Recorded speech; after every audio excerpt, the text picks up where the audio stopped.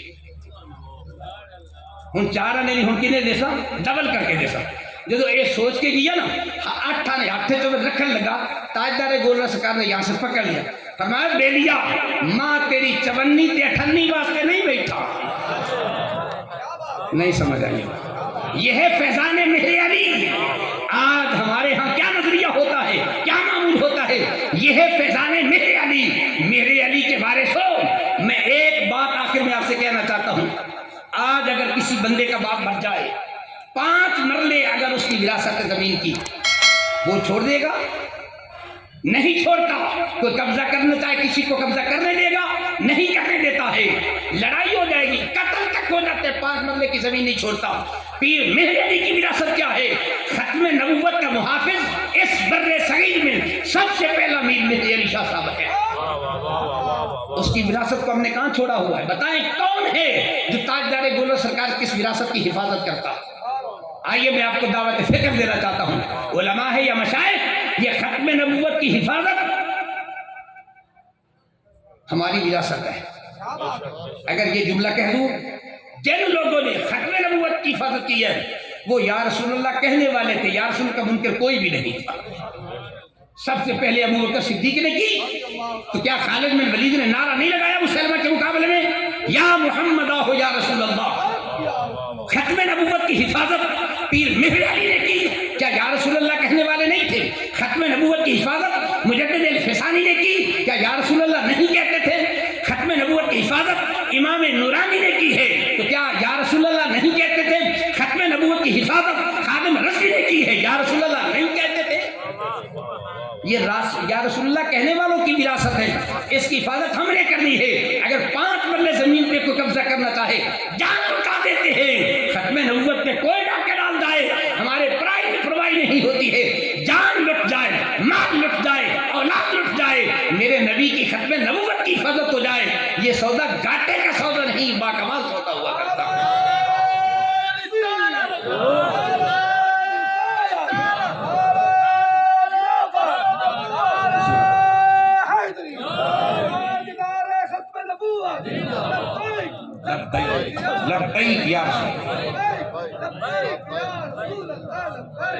آئیے آپ کو دعوت فکر دینا چاہتا ہوں علماء بالخصوص اپنی اپنی مساجد میں ایک چھوٹی چھوٹی لائبریری قائم کریں اس کا نام ہی رکھے ختم نبوت لائبریری میسج دینا چاہتا ہوں اس میسج کو ذہن میں رکھے جائیے صرف سننا نہیں ہے کرنا بھی ہے ہر مسجد کے ساتھ ایک لائبریری ہو اس کا نام کیا رکھیں گے ختم نبوت لائبریری اس میں اہل سنت کی جتنی بھی کتابیں ہیں ختم نبوت میں ان کو رکھیں نوجوان بچوں کو پڑھائیں لوگوں کو دعوت دے وہ پڑھے آپ 11ویں شریف کرتے چندہ اکٹھا کر لیں اس چندے کی کھیر نہ پکائیں ختم نبوت کی کتابیں لے کے تقسیم کریں قسم سے کہتا ہوں پورے والا میں نے ایک جگہ پیش کیا میں نے کہا تم 11ویں کے لڈو تقسیم کرتے ہو برفی تقسیم کرتے ہو گلاب جامن تقسیم کرتے ہو اتنی بات تو کر لو میں نے کہا 1000 اکٹھا کر لو 500 کی کتابیں لے لو 2000 اکٹھا کر دو 1000 کی کتابیں لے لو لائبریری بنا کے رکھ دو ایک بندہ میں نے کہا فردوسی صاحب اسی کتابیں تو لیتے رکھیے یہ چک کے لے جاندے نہیں سوال آتا کہ نہیں آتا میں نے کہا سن میں نے کہا یہ کتابیں لے کے جاندے واپس نہیں لے ہوندے جڑے لڈو دیندے ہوئے واپس لے جاتے ہیں جڑے لڈو لے کے جاندے لڈو واپس دے بڑھتے ہیں اور میں کہا لڈو کھا لیں گے تو کوئی حرج نہیں اور جو کتاب لے جان کے پڑھیں گے تینوں لے جان کے میں نے کہا کچھ نہیں ہوتا ہے ہر مسجد کے ساتھ ایک لائبریری بنائیں اور اس لائبریری میں ختم نبوت کی کتابیں رکھیں یہ وقت انتہائی فتنہ انگریز اس مصنوعی نبی کی پشت پہ کھڑا ہے وہ اپنا کام کرتا رہے ہم اپنا کام کرتے رہیں گے اسی سے ڈرنے کی ضرورت نہیں ہے خوف زدہ ہونے کی ضرورت نہیں ہے یہ جو لوگ اقتدار میں بیٹھتے ہیں ختم نبوت کا لفظ دل کو بولنا ہی نہیں آتا یار قسم سے کہتا ہوں اس قوم سے بولی بالی قوم مجھے کہیں نہیں نظر آگی قسم ناراض تو نہیں بھی آپ سے 2 اوکھی باتیں کر لوں اس قوم سے بولی بالی قوم میں ویسے تو اور لفظ سے سوال کرتا ہوں ہوں تواڈے کو ڈر کے ذرا سو کا لفظ بولا بولی بالی قوم میں قسم سے کہتا ہوں کیسے بولی بالی قوم ہے ایمان نال دسو ایک خسرا ہوئے نا خسرا رنگ دا کالا بھی ہوئے منہ تے پاؤڈر بھی لا لے کریم بھی لا لے رات نو سٹیج بھی لگ جاوے اتے بڑے بلب لگتے پہ ہوئے خسرا نچے تے پیسے سٹ دیو کہ نہیں سٹ دیو بولیں ہزارہ نہیں لکھا روپے مجھے ایمان سے بتاؤ خسرے سے ملتا ہی کیا ہے اس سے بڑی بولی بالی قوم میں کیا کہہ لوں جس سے کوئی فائدہ نہیں اس پہ بھی نوٹ نچھاور کرتے ہو اس سے بڑی بولی بالی قوم کیا ہو سکتی ہے میرے ملت کے غیور نوجوان عقل اور شعور کو بیدار کر تیری دولت میرے مصطفیٰ کے عقیدہ ختم نبوت پہ خرچ ہونی چاہیے تھی تیری اولاد میرے محبوب کے عقیدہ ختم نبوت پہ قربان ہونی چاہیے تھی ابھی ایک ساتھی پڑھ رہے تھے حدیث پاک اس کی میں تشریح کرنا چاہتا ہوں اپنے ذوق میں علماء سے معذرت سے وہ کتابوں والی ہے میں کتابوں والی نہیں عرض کرنا چاہتا اپنے ذوق ہی کہنا چاہتا ہوں لا یؤمن احدکم حتی اکون احب الیہ من والدہ وولدہ والناس اجمعین کما قال صحیحین کی حدیث ہے پر میں اس وقت تک مومن نہیں ہو سکتا جب تک کہ ساری کائنات سے بڑھ کر حضور سے پیار لگائے گل ٹھیک ہے کہ کوئی شک ہے سے کوئی معنی غلط نہیں کیتا اب اپنا معنی سنانا چاہتا ہوں اور یہ اہل علم سے عرض کرنا چاہتا ہوں جب ہم یہ حدیث پڑھتے ہیں کہ ساری کائنات سے بڑھ کر حضور سے محبت اولاد بعد میں ہے ٹھیک ہے ماں باپ بعد میں ہیں رشتہ دار بعد میں ہیں کل انکان آباؤکم وابناؤکم الی آخر ہی یہ بھی پڑھ لیں اسی کی ترجمہ ہے لیکن میں علماء سے بڑی معذرت سے کہنا چاہتا ہوں کہا کرتا ہوں بھائی تم کہتے ہو ساری کائنات سے بڑھ کر حضور سے پیار ہے تو یہ ایمان ہے میں نے کہا مجھے ایک مسئلہ بتاؤ کوشش بھی کرتا ہوں ایک بار درود پاک پڑھ نعرہ تکبیر آج دعویٰ کی ہوتا ہے ساری کائنات نال وقت کی حضور سے بات اولاد نالو ماں باپ نالو سب نالو سوال اتنا ہے اس حدیث کو سمجھنے کی کوشش کریں آج مولوی تقریر کے لیے جاتا ہے تو کہتا ہے میں نے 30,000 روپیہ لینا ہے کوئی کہتا ہے میں نے 40 اور 50,000 لینا ہے کوئی کہتا ہے کہ یہ میں کرائے کی مد میں لیتا ہوں میں نے کہا یار کرائے کی مد میں 4,000 گڈی جب تو 10,000 منگی کھلو تو ایک کڑا کرایہ ہے میں ان کو کہتا ہوں سمجھانے کے لیے مثال میں کہ میں نے گل دس ویسے تو دعوے ساری کائنات سے بڑھ کر حضور سے پیار میں کہ تیرا بھائی راندا ہوئے لاہور وہ کرے بیٹے دی شادی تینوں بھیجے کارڈ کہ میرے پتر دی فلاں تاریخ نو شادی ہے تو آنا ہے جاسے کہ کوئی نہ کہندا جاسا میں کہ میں یہ گل دس اپنے بچے بھی نہ لے کے کہندا لے کے جاواں کرایہ بھرے گا کہندا کرایہ بھی بھراں گا اتنے نیوندرا دے گا کہندا نیوندرا بھی لیواں گا کوئی گفٹ بھی دے گے گفٹ بھی دے گا میں نے کہا اتنا کرایہ بھر کے گیا تے بیران واک میاں تیرے پتر دی خوشی تے کرایہ تا دے نہیں گل سمجھ آئی کوئی مجھے بتا دے پاکستان میں کوئی بندہ بھرا دے پتر دی شادی تے جاوے مامے دے بیٹے دی شادی تے جاوے چاچے دے پتر دی شادی تے جاوے کرایہ بھر کے جاتا ہے نہیں کہتا میں کرایہ بھر کے مجھے دے دے میں نے کہا مدینے والے آقا کی نوکری کے لیے کرایہ مانگتا ہے سوچنا چاہیے تمہیں ادھر سے اب حدیث کتاب حدیث کا ترجمہ کر کے دکھاؤ لا یؤمن احدکم حتی اکون احب الیہ من والدہ وولدہ والناس اجمعین اے تو بکری ہے تے بانگے نالو حضور نو ترغیب دیتی ہے کہ نہیں دیتی ہے ایتھے کرایہ منگی کھلوتے ہوتے بری کھلوتا ہے ایمان کہاں سے آ گیا ہاں آپ حدیث کا ترجمہ کر ساری کائنات سے بڑھ کر میرے مصطفیٰ کی ذات ہے میں کرایہ نہیں مانگتا میں پیسے نہیں مانگتا جس کے لیے جا رہا ہوں کرایہ کا بھی انتظام کر دے گا پیسے کا بھی انتظام کر دے گا اتنا گھٹیا ایمان اتنا کمزور ایمان اتنا ضعیف ایمان اور ایمان کو مضبوط کرو ایمان اگر مضبوط ہوگا دنیا کی کوئی طاقت تمہیں شکست نہیں دے سکتی ہے آج کیوں شکست دے رہی ہے ہم کیوں ذلیل اور رسوا ہو گئے اس لیے ایمان ہمارا کمزور ہو گیا ہے ایمان طاقتور نہیں ہے جب ایمان طاقتور تھا یہ دنیا مسلمانوں سے ڈرا کرتی تھی قسم سے کہتا ہوں نہیں تو آئیے میں مثال دینے کے لیے عرض کرنا چاہتا ہوں جب ایمان طاقتور ہوتا تھا ایمان کبھی ہوتا تھا حضرت خالد بن ولید پیارے عمر نے مشورہ کیا فلاں جگہ پہ یہود و نصارہ کی فوج آ گئی مقابلہ کرنا ہے 70,000 ان کی فوج ہے ایک جگہ پہ میں نے پڑھا 70,000 تھی ایک جگہ میں 1,00,000 تھی چلو 70,000 فرض کر لیں 70,000 فوج ہے پر میں کتنے جائیں گے کسی نے کہا 25,000 لے کے جاؤ کسی نے کہا 20,000 خالد بن ولید کہتا ہے 25,000 کی لوڑ ہے نبی کی لوڑ ہے اکیلا خالد بن ولید کافی ہے اکیلا کہا خالد کیا مقابلہ کرو گے کہا ان کے پاس افرادی قوت ان کے پاس گھوڑے ہیں ان کے پاس تلواریں ہیں میرے پاس پیارے محبوب کا عشق ہے نا طاقتور تھا، ایمان قوی تھا، ایمان مضبوط تھا، اس ایمان کو کس نے ہمارے کو کمزور کیا؟ آخری یہ نصیحت عرض کرنا چاہتا ہوں، میرا حق تو نہیں بنتا بڑھو، لیکن آپ طالب علموں سے کہنا چاہتا ہوں، یہ ایمان کیسے مضبوط ہوگا، کمزور کیسے ہوتا ہے؟ اس کو مضبوط بنانے کے لیے ایک نسخہ عرض کرنا چاہتا ہوں، اگر سمجھ میں آ جائے تو قبول کر لینا۔ حضرت عمر رضی اللہ تعالیٰ کا زمانہ خلافت، فوج مسلمانوں کی کامیاب ہو گئی، یہود اور عیسائیوں کے دانشور مل بیٹھ کے کہنے لگے کہ یہاں سے مسلمان گزریں گے نا، ان کو میدان جنگ میں شکست نہیں دے سکتے، پھر کی کریے؟ اس طرح کرو، اے بازار عورتاں تے لڑکیاں کھڑی کرو، ننگا جسم، باریک لباس، نیم اریا لباس، ہاتھ بازو والی قمیص سے نکرے پہن کے لنگ جاویں، اے مسلمانہ کے فوجین کدی ایدے ویکھن گے، کدی ایدے ویکھن گے، آنکھی کی شرم آیا ختم ہو جائے گا، پھر اسی جیت جاؤں گے۔ یہ کن کی سازش ہے؟ یہود و نصارہ کی۔ میرے مسلمان بھائیوں، نوجوان بچوں کو جائیں یاد کرائیں گے سبق، عورتوں کو لڑکیوں کو کھڑا کر دو، کسی کا لباس نہ ہوئے، کسی کا نیمریا لباس، ہاتھ بازو۔ فاروق اعظم کی فوج ہے، شہر حمص کراس کرنے لگے جہاں یہ فوج کھڑی ہے، فرمایا ایک آنکھ گھوڑے کے ایک کان پر اور دوسری آنکھ دوسرے کان پر، ادھر ادھر نہیں دیکھنا۔ 2 میل کا لمبا بازار فوج کراس کرتی ہے، شہر کراس کرنے کے بعد فوج کا سپہ سالار فوج سے پوچھتا ہے یہ بتاؤ شہر کیسا تھا؟ فوج کہتی ہمیں تو پتہ ہی نہیں چلا، شہر سے گزر کے آئے ہیں یا جنگل سے گزر کے آ رہے تھے۔ ان لوگوں نے کہا جاؤ، اس قوم کو شکست نہیں دی جا سکتی ہے، اس لیے کہ ابھی ان کی آنکھ میں شرم و حیا موجود ہے۔ آج مجھے بتاؤ، 8 مارچ کو ہماری بچیاں، ہمارے پاکستان کی بیٹیاں اگر لاہور اسلام آباد کے بازار میں عورت مارچ کرے اور نعرے لگائے میرا جسم میری مرضی، تو مجھے بتاؤ ہمیں شرم سے ڈوب مرنا نہیں چاہیے؟ ہماری غیرت کا مادہ کہاں چلا گیا ہے؟ ایک وقت وہ ہوتا تھا جدو اب بابے میری گل مان لیں گے، اسی نکے نکے ہوندے سا نا، اگر کسی بندے دی جیب وچ لڑکی دی تصویر نکل آوے نا تے جیڑی انہوں پھینٹی پہندی ہوندی ہے پتہ ہوئے گا۔ اگر کسی لڑکے نے لڑکی نو خطہ لکھا پکڑا دیا، وہ دی شامت آئی ہوندی ہے۔ اب ہر سکول والا کہتا ہے اپنی بیٹی کی خوبصورت تصویر دے دو نا ذرا، ہم سکول کے فرنٹ پہ لگانا چاہتے ہیں۔ شرم آنی چاہیے اس تعلیم کو عام کرنے والوں کو، اپنی بیٹیوں کو نمائش کے لیے کھڑا کرتے ہو تم، پھر کہ تمہارے نوجوان کی آنکھ میں شرم و حیا نہیں ہے۔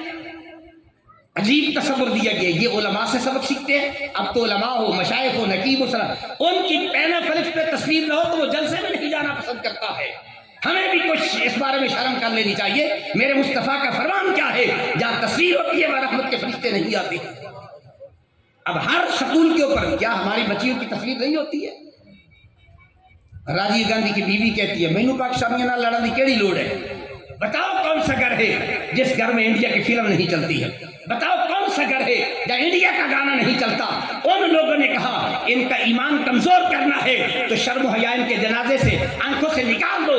جب شرم و حیا نکل جائے گا یہ بے غیرت مسلمان رہے گا، لڑنے کی ضرورت نہیں، اپنی موت آپ مر جائے گا۔ سلطان صلاح الدین ایوبی کا زمانہ ہے، جنگ ہو رہی ہے، 2 لڑکیاں عیسائیوں کی پکڑی گئی، فرمایا آؤ تم ہماری مہمان ہو۔ جنگی قانون کے مطابق تفتیش کی، تفتیش کرنے کے بعد کہا ہماری مہمان ہو، چاہو تو رہو ہمارے پاس، مہمان بنا کے رکھیں گے، جانا چاہو تو ہمارے مجاہد چھوڑ کے آئیں گے۔ کم جانا چاہتی ہے؟ آپ نے کیا کیا؟ 2 لڑکیاں تھی، 4 مجاہد تھے، جاؤ چھوڑ کے ان کو۔ چلتے چلتے راستے میں شام کا ٹائم ہو گیا، وہاں کیا کیا؟ رات کو قیام کیا، 2 خیمے لگ گئے، ایک خیمے میں مسلمان ہیں، ایک خیمے میں یہودیوں کی لڑکیاں ہیں۔ ساری رات لڑکیاں دیکھتی رہی، یہ مسلمان کر دے کیے ذرا دیکھا تو کوئی قرآن کی تلاوت کر رہا تھا، کوئی نماز ادا کر رہا تھا۔ صبح کا ٹائم ہوتا ہے، صبح کا ٹائم ہوتا ہے، لڑکیاں پوچھتی ہے تم گوشت کے بنے ہو کہ پتھر کے بنے ہو؟ ہم جیسے حسن کا پیکر کسی کے سامنے بھی آ جائیں ان کا ایمان مچک جاتا ہے، تم نے دیکھا ہی نہیں ہماری طرف۔ ان کا جواب سنیے، وہ غیرت مند مسلمان تھے، کہنے لگے سنو تمہیں پتہ ہی نہیں ہے جس آنکھ نے حسن مصطفیٰ دیکھا ہے، جن آنکھوں میں حسن مصطفیٰ کے جلوے ہیں، وہ اس حسن کو نہیں دیکھا کرتے، اس لیے کہ نگاہوں نے حسن مصطفیٰ کو دیکھا ہے۔ ہر کوئی فدا ہے بن دیکھے دیدار کا عالم کیا۔ آج بھی حسن مصطفیٰ میرے اور آپ کے گھر میں موجود ہے۔ حسن مصطفیٰ ہمارے گھروں میں کہاں؟ اللہ کا قرآن کھولنے قسم سے کہتا ہوں، الحمد سے لے کر بناس تک یہ حسن مصطفیٰ نہیں ہے تو کیا ہے؟ جاؤ بچوں کو پھر قرآن پڑھیں، قرآن کی تلاوت کریں۔ اب آئیے یہ شرم و حیا آئے گا کیسے؟ عمر کا زمانہ ہے رضی اللہ تعالیٰ عنہ۔ ایک لڑکے نے ایک عورت کو دیکھا بڑی حسین و جمیل ہے، کہ مینو تیرے نہ پیار ہو گیا، تو بھی پیار کر۔ اس کو کوئی نہیں، بندہ بندے نہ پیار ہو جاتا جی سچا عاشق ہے نا، ایک شرط مان لے جی میں آنکھیں میں کر سکا، کیڑی شرط؟ بس 40 دن لگاتار فاروق اعظم کے پیچھے با جماعت نماز پڑھنی ہے۔ قربان جاؤں اس باپ نے بیٹی کی تربیت کیسے کی تھی۔ 40 دن لگاتار فاروق اعظم کے پیچھے با جماعت نماز پڑھنی۔ انہیں کہتے کام ہی کوئی نہیں، 40 دن چپکڑے تو گزر جائیں گے۔ چلا گیا، جب اذان ہوتی سب سے پہلے وضو کر کے پہلی صف میں۔ 40 دن گزر گئے، 41 42 43 دن ہو گئے، بندہ واپس نہیں گیا۔ اب عورت پیغام بیچتی ہے، میں انتظار کر رہی ہوں، آتا کیوں نہیں ہے؟ اس نے پیغام بھیجا، اس نے کہا جاؤ اس کو بتا دو اب تیری ضرورت نہیں رہی، مجھے نماز والا مل گیا۔ تیری ضرورت نہیں رہی، مجھے نماز والا مل گیا۔ تیرا حسن وہ ہے، 4 دن کے بعد تیرے چہرے پہ جریاں ہوں گی، چیچک کے داغ ہوں گے، رنگ کالا ہوگا، دیکھنے کو دل نہیں کرے گا۔ میں نے وہ حسن دیکھا ہے جب کو بیمار نہیں پڑتا۔ آئیے پیغام دینا چاہتا ہوں، اپنے بیٹوں کو نماز کا عادی بنائیں، قرآن کی تلاوت کا عادی بنائیں۔ یہاں سے ایمان بھی ملے گا، حیا بھی ملے گا، شرم بھی ملے گی، میرے مصطفیٰ کریم کی ذات بھی ملے گی۔ شاہ صاحب سے میں معذرت، انہوں نے کہا تھا والدین کے بارے میں کہنا موضوع اور تھا، پھر انشاءاللہ اللہ نے توفیق عطا فرمائے تو عرض کروں گا۔ دعا کریں اللہ عمل کی توفیق عطا فرمائے۔ وما علیہ